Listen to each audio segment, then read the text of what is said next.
Ils sont plus de 400 touristes étrangers par semaine qui visitent cette basilique Notre-Dame de la Paix de Yamoussoukro, la capitale de la Côte d'Ivoire. Quand les visiteurs sont des francophones, on fait la visite en français. Quand c'est des anglophones, on fait la visite en anglais avec eux. On reçoit des arabes, voilà, des portugais, des chinois. C'est ce qu'on pourrait qualifier de proche de l'église et loin de Dieu. Jamal Aran habite à New Delhi en Inde. Il a effectué un long voyage avec ses parents et son fils pour venir visiter la basilique Notre-Dame de la Paix de Yamoussoukro. I've come before once with my wife and my kid. La première fois c'était avec sa femme et la deuxième fois c'est avec ses parents qui viennent. Et ce qui l'a motivé à venir ici, c'est la beauté, la particularité de cette basilique-là, surtout pour la paix. Et la technologie qui a été avancée pour la construction de cet édifice dès les années 1986 déjà. C'est très beau. Everything amazes me.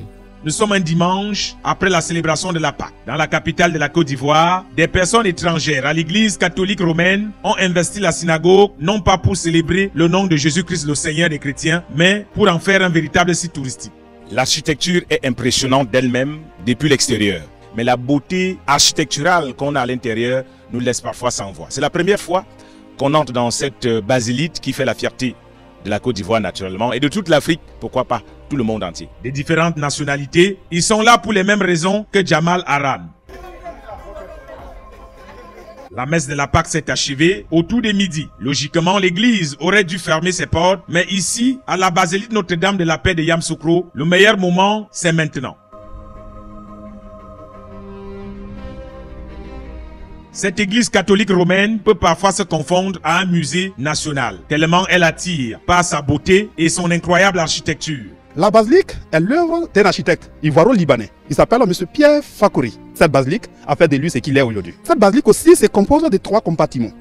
Elle a 3 parties, le dehors qui est l'esplanade, le contour de la partie ronde qu'on appelle le parvis couvert et la partie ronde qui est le sanctuaire. Le péristyle de l'esplanade a la forme de bras ouverts, qui nous accueille avec amour dans le sanctuaire.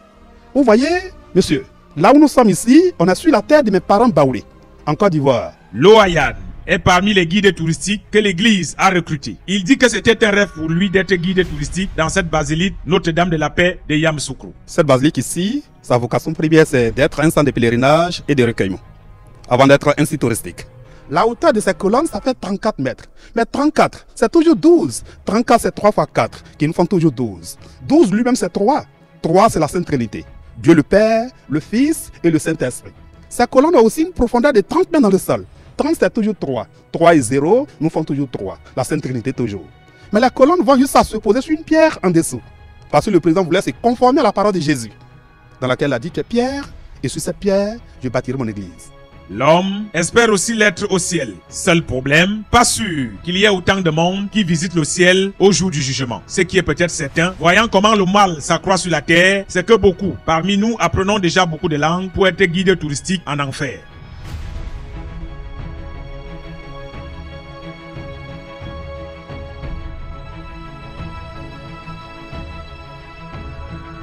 Livrée le 4 février 1986, cette basilique Notre-Dame de la Paix de Yamoussoukro a été construite en 3 ans. Réalisée par 24 entreprises ivoiriennes et étrangères, c'est l'œuvre sacerdotale de l'ancien président père de la nation ivoirienne, Félix Houphouët-Boigny. Cette église est aujourd'hui considérée comme la plus longue du monde et la plus grande basilique catholique de toute l'Afrique.